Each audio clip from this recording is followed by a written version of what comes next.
Colony మా KLR గారు ప్రభుత్వ పరంగా జనవరి మొదటి వారంలో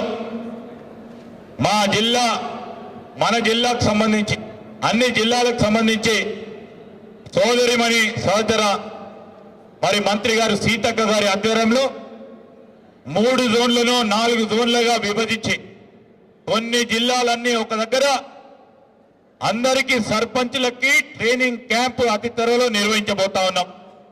ఉంటున్న మన సోదరులకు సోదరిమణులకి ఉపాధి కల్పించాలని ఆ రోజు సోనియా గాంధీ గారు మన్మోహన్ సింగ్ గారు ప్రవేశపెట్టిన పథకాన్ని నీరుగార్చే కార్యక్రమం చేస్తా ఉన్నారు. పేరు మార్చిండ్రు, మహాత్మా గాంధీ పేరు తీసేసే కార్యక్రమం చేసింది. దానికి తోడు పని దినాలను కూడా తక్కువ చేసే కార్యక్రమం, నిధులు తక్కువ చేసే కార్యక్రమం, రాబోయే కాలంలో దాన్ని జాతీయ ఉపాధి హామీ కార్యక్రమాన్ని పూర్తి స్థాయిలో తీయాలని ఆలోచన చేస్తా ఉంది ఒక పక్కన బీజేపీ ప్రభుత్వం. ఈ విషయంలో స్పష్టంగా ప్రజల వద్దకు తీసుకెళ్ళండి. ఈరోజు కాంగ్రెస్ పార్టీకి సంబంధించిన మన నాయకులు మహేష్ గౌడ్ గారు కానీ ముఖ్యమంత్రి గారు కానీ ఈ విషయంలో స్పష్టంగా ప్రజలకు తెలియజేసే కార్యక్రమం చేయాలని పిలుపునివ్వటం జరిగింది.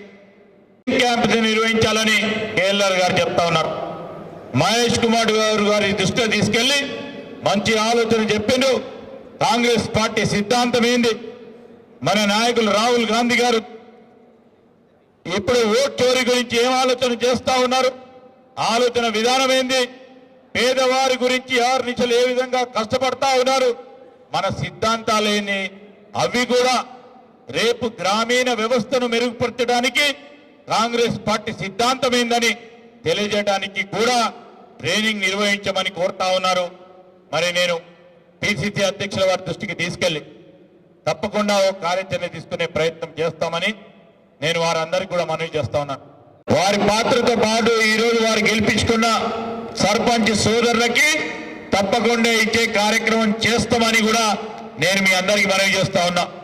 మొన్న గౌరవ ముఖ్యమంత్రి గారు రేవంత్ రెడ్డి గారు గెలిచిన సర్పంచ్ సోదరులకి పెద్ద గ్రామ పంచాయతీలకు 10 లక్షల రూపాయలు, చిన్న గ్రామ పంచాయతీలకు సంబంధించి 5 లక్షల రూపాయలు మరి వారు మొన్ననే చెప్పడం జరిగింది. ఇంకా కూడా చేసే కార్యక్రమంలో రేపు రాబోయే కాలంలో మీ అందరి సహకారంతో ప్రభుత్వ ఖజానాకి పెద్ద ఎత్తున రెవెన్యూ వస్తే పెద్ద స్థాయిలో ఖర్చు పెట్టే కార్యక్రమం చేస్తాం. ఏమన్నా ఈరోజు నేను బాగా పనులు చేయాలని ఆసక్తి ఉంటుంది. రేపు నేను ఇది హామీ ఇచ్చాను అది హామీ ఇచ్చి 10 పనులు హామీ ఇచ్చి ఉంటారు. మీరు ఆకాశాన్ని కూడా చూపెట్టి ఉంటారు అప్పుడప్పుడు.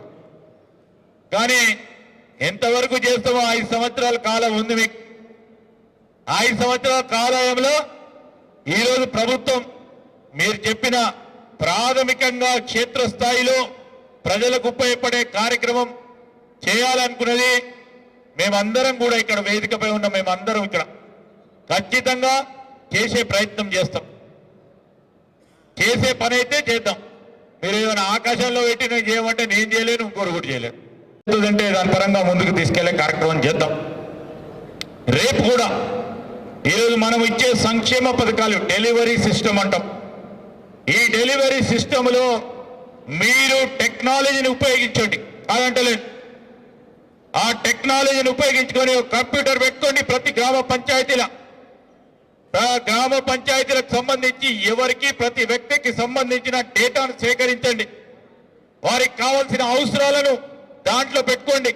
వ్యక్తిగత అవసరాలు ఉంటాయి, కొన్ని సామాజిక బాధ్యతలు ఉంటాయి. ఆ వాడకు కావాల్సింది ఆ గ్రామాల్లో ఉన్న కనీస అవసరాలను దృష్టిలో పెట్టుకొని చేసే కార్యక్రమం చేయండి. మేము మీకు దానికి పూర్తి స్థాయిలో అండగా నిలబడే ప్రయత్నం చేస్తాం. ఈరోజు మనం అందరం కూడా ప్రజల సేవకు వారి జీవితాల్లో మార్పు తీసుకురావాలనే ప్రయత్నంలో మార్పు తీసుకొస్తామని మీరు ఆనాడు మా అందరి పక్షాన నిలబడి మా అందరికి ఓటేపిస్తే మేము శాసనసభ్యులుగా మంత్రులుగా ఉన్నాం. ఈరోజు ఆ మార్పు చూపెట్టే ప్రయత్నంలో ఆహర్నిశలు ముఖ్యమంత్రి గారు ప్రభుత్వానికి సంబంధించిన పెద్దలందరూ కృషి చేస్తా ఉన్నారు. పార్టీని ఇంకా బలోపేతం చేయడానికి చేస్తా ఉన్న ప్రయత్నం చేస్తా ఉన్నాం. రేపటి నుంచి శాసనసభకు సంబంధించిన మరి సభ కార్యక్రమాలు ఉన్నాయి. ప్రజలకు సంబంధించి మనం ఏం చేసామో ప్రభుత్వం చెప్పడానికి ముందుకు తీసుకెళ్లే కార్యాచరణ తీసుకుంటాం. ప్రాంతంలో ఉంటున్న ఉపాధి లేని వారికి ఉపాధి కల్పిస్తా ఉన్నాం. రేపు రాబోయే కాలంలో ఉపాధి కల్పించకుంటే మీరు ఎక్కడికి పోతారు? 100 రోజుల నుంచి 150 రోజులు చేసినాం. ఆ 150 రోజులకు సంబంధించిన పని దినాలు కల్పిస్తే దానికి అనుగుణంగా జాతీయ ఉపాధి హామీ పథకం ద్వారా మనం రోడ్లు నిర్మాణం చేసుకునే కార్యక్రమం చేసినాం, డ్రైన్ల నిర్మాణ కార్యక్రమం చేసినాం, చెరువుల మరమ్మత్తు కార్యక్రమం చేసినాం.